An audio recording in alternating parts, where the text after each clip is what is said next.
woman that cleans maybe an organization, that is the cleaner for an organization. She manages the waste there. If she now knows that, okay, there is economic value in all these things, that she should probably say, Oga no need am, Miss Eva no need am, she just drop it anywhere. She would be more intentional about where those waste ends.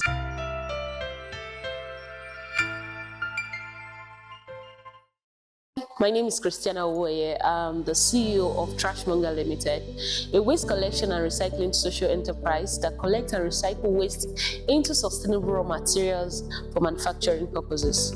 So far, we have been able to empower over 200 women and youths from underserved communities, and I am a young innovator that is passionate about climate.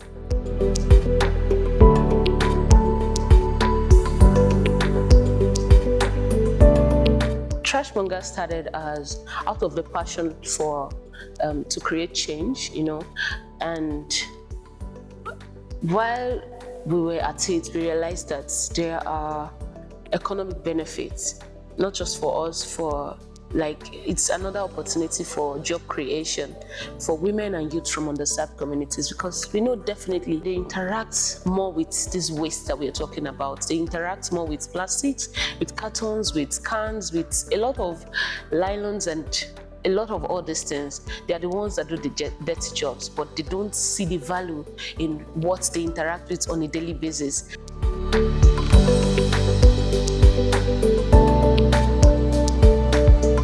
Firstly, I would say women are powerful. They interact with both human and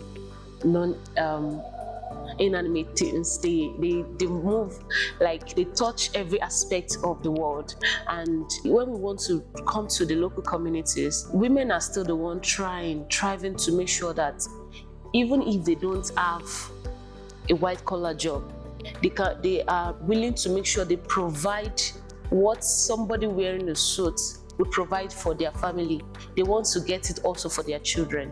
We realize that they are the ones that interact with this waste the most. They are the ones that do the cleaning jobs in houses, in factories. They are willing to go to any length to make sure that there is food on the table for their children, make sure that their children get education and all that. So we realize that when we talk about getting the local communities, then the first place to go is to talk to the women.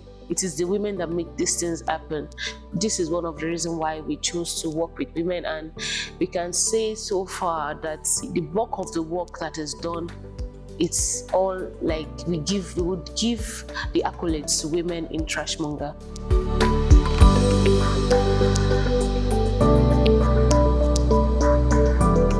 The idea is whatever manual job they are doing is for them to see the other aspect of what they can add, which is the recycling aspect, adding to what they are already doing without even stressing.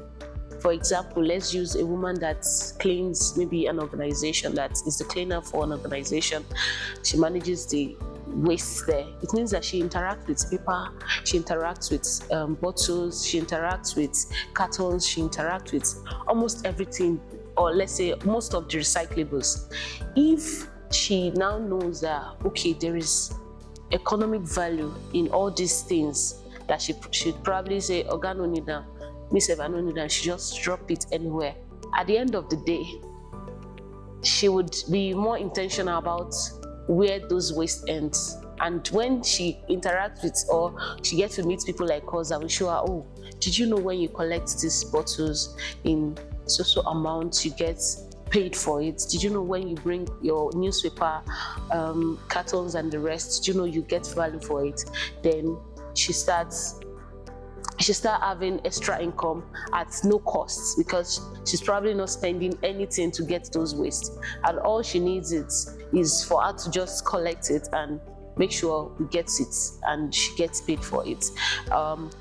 At Trash Monger, before now, or let's say presently, when it comes to operations, the women are the ones that sort our waste. They remove the labels, they remove the covers, they sort them, they separate the bottles and the different waste. And before this the present economy, I can boldly say they were earning way more than minimum wage.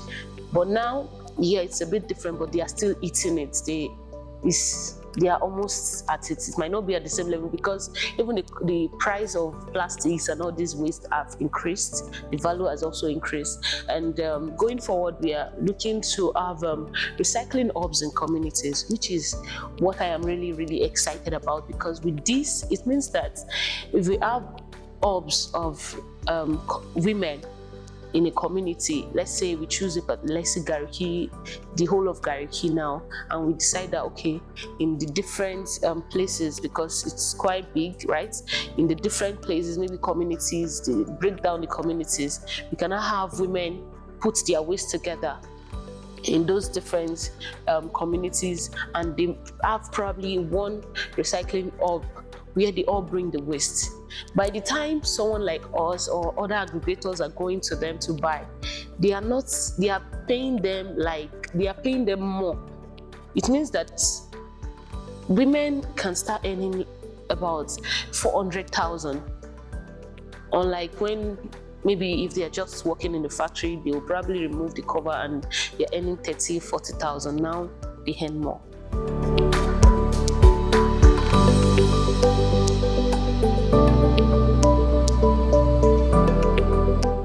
I would say recycling business is basically a logistic business from point A, which is collecting from the local community, to getting it to the end users, the recyclers, the upcyclers, and all. It's basically movement. It's a logistic business, and I'm excited when I came in here and I saw what they're doing here at Yar'Adua Foundation. I saw their recycling station, and it's super, super beautiful. It's one of those things we've been doing. We work with some organizations and like the Embassy of Sweden and the likes, and I'm excited about what we do with them, because as organizations, when they decide that, okay, some of our waste now, we want to see where they go, we want to be sure they end up in the right places, we help them collect some of this waste, and we get paid to manage their waste.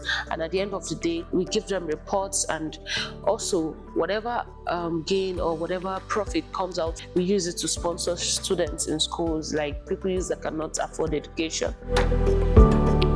My name is Christiana Owe. Once again, thank you for listening. I want to encourage us that if we are all going to be environmentally conscious, we don't have to start big. We all just can start from where we are. You can start from where you're standing. You can start from your home. I encourage that we sort our waste at source. That's your waste bin. Just make sure that you don't put everything in one place. Put the recyclables separately, and for the food compost, you can start a small garden. I believe that the step towards sustainability is start from you. My name is Christiana, and I am a climate change advocate. You should be too.